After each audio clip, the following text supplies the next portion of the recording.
So good morning. It's already 6:30 in the morning and mag-aalmusal lang kami. Tapos diretso na kami sa mag-check out na kami para makapunta na kami sa airport. Bali yung flight namin is alas 12. So 3 hours before dapat na doon na kami. So samahan niyo ako. Tara, kain tayo. Hi guys, so nandito kami sa Dalampasigan. Bali, palis na kami ng mga 8 kasi ang flight namin is 12. Paulit-ulit tayo. So kakatapos na namin kumain ng buffet breakfast sa Henan. And sabi ko kay mama, punta lang kami dito kahit saglit. Alalahanin yung salamin na nawala. So, ang ganda ng Boracay. Parang bukas gusto ko agad bumalik. See you next year para kay mama kasi once a year lang yan pupunta. Pinaghahandaan kasi dapat kapag pupunta dito para relax. Tingnan niyo yung dagat, guys. Guys, look. That's the Boracay. Yan. And hindi yan maitim yung sobrang puti ng buhang. Hindi man picture ko kayo dalawa? Okay na po. Please. Bigyan ko kayo ng magandang picture dalawa. Sige na ako. Hindi po, okay na po. So guys, paalis na kami. Goodbye room. So that's our room. Yeah. Goodbye. Mabigat ba yan? Ay, ang bigat pala nito. Lagpas ba tayo ng ano? So, 14 kilos naman, hindi na akong 14 kilos. talaga ba? Baka check up eh.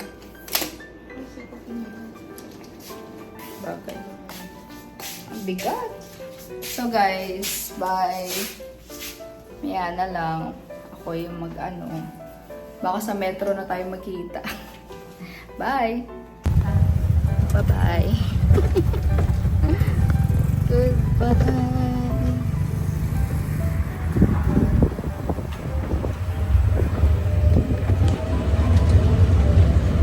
Say bye-bye, ma. Bye-bye.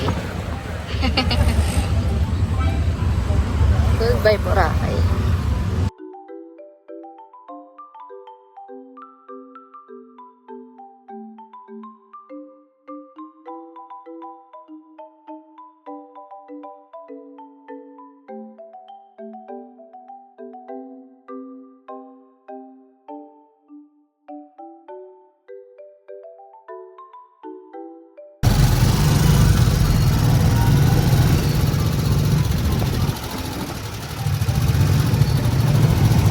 Malungkot si mama kasi uuwi na.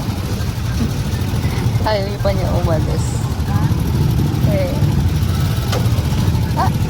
Yeah.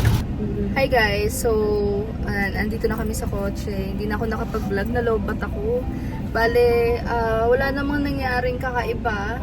Maaga lang kami masyado and antok na antok kasi nga mga napuyat kagabi. At ako, oras ako natulog para mga alas 3, ganun. Tapos si mama mga alas 11. Tapos maaga siya nagising. Nagising ako alas 6. So, yun lang naman guys. Bale, uuwi na muna kami. Medyo sobrang init. Medyo na sobra pa. Sobrang init ngayon dito sa metro. Dito sa Naiya. Kala namin maulan. Nag-aalala pa kami kasi nga baka mamaya maibiyahe namin si Reyna itong kotse sa baha. So, actually ayaw pa talaga namin umuwi. Gusto pa namin sa Boracay. Kaso, kailangan na umuwi. So, yun lang naman guys. Bali, thank you so much for watching. That's for 5 days na nagstay kami sa Boracay. And, I think, magbubuk tayo ng panibagong travel ulit with mama. So, see you on my next vlog. Thank you so much for watching. Bye! Ma, say bye! Bye! Hi guys! So, naligaw ako. Napunta kami sa Terminal 3. Yung tanga-tanga. Text kita, kakain tayo sa labas. Look. Manam, happy birthday anak. Hi guys, so naligaw kami kanina. Napunta kami sa Terminal 3. Tuwi talagang nasa Naiya, yung mga daanan doon naliligaw ako. So nandito na kami sa Quezon Ave and birthday ng ate ko ngayon. So kakain kami sa labas. Sa labas, magla-lunch kami kasi kawawa naman walang handa. Kasi nandito kami, 'di ba pumunta nga kasi kami ng ng Boracay. Kaya hindi nakapaghanda. Pero today is her birthday, magkasunod lang sila ni Mama kaya mag-i-eat lunch na lang kami. So, yun lang naman guys. Bye! Hey guys! So, it's already 2:50 PM and nandito kami ngayon sa SM North. Nag-aantay kay Ate Lea. Bali, kakarating lang namin dito sa SM North guys, galing sa Boracay. So,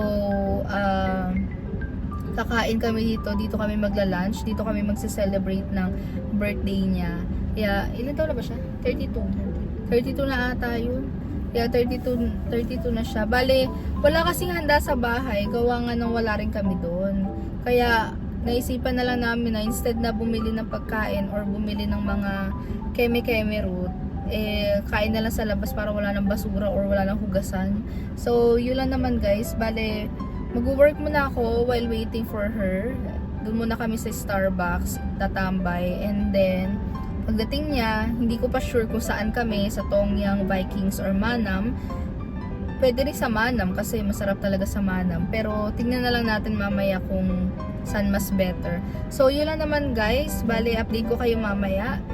Kung anong gagawin namin at kung ano oras kayo makakauwi. Pero guys, take note, wala pa ako masyadong tulog. Parang 3 hours pa lang. Ako di wala nang maganda. Mga puyat, ganyan. May shift pa mamaya. So, yun lang naman.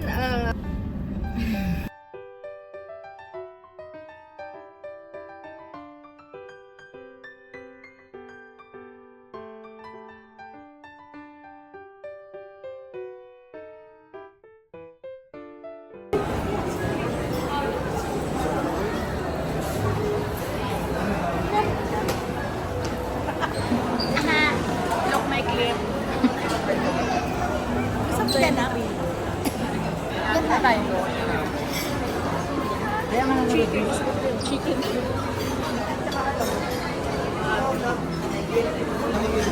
Hi guys, so nandito kami sa Manam. So we ordered patis, wings, brown rice, and sisig. Tapos itong ubod. Happy birthday, girl! Yan, kain tayo. Sobrang sarap ng sisig.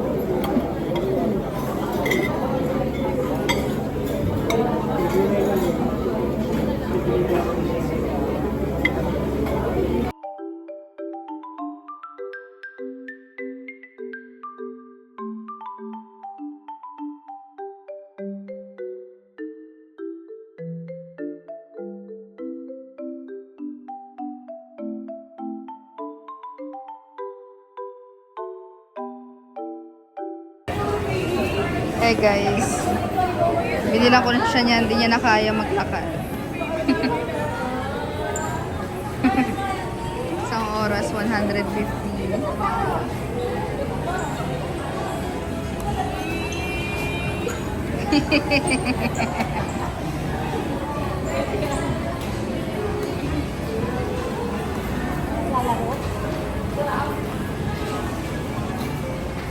Grabe na anto ko. Iniisip ko kung gagarahe ko pa ba ito or ano. Kaya nga po. Pero ay mo, baka tanggalan niya ng basagin ng windshield niya. Sa Lidex, parang bababa na ako na. Parang gabi na, no? Parang feeling iba mo. na yung feeling. Gabi na. Hindi yun yung parang alas 11 na. Hindi pa, saan pa yun. Pagod talaga tayo. 3 hours lang tulog ko.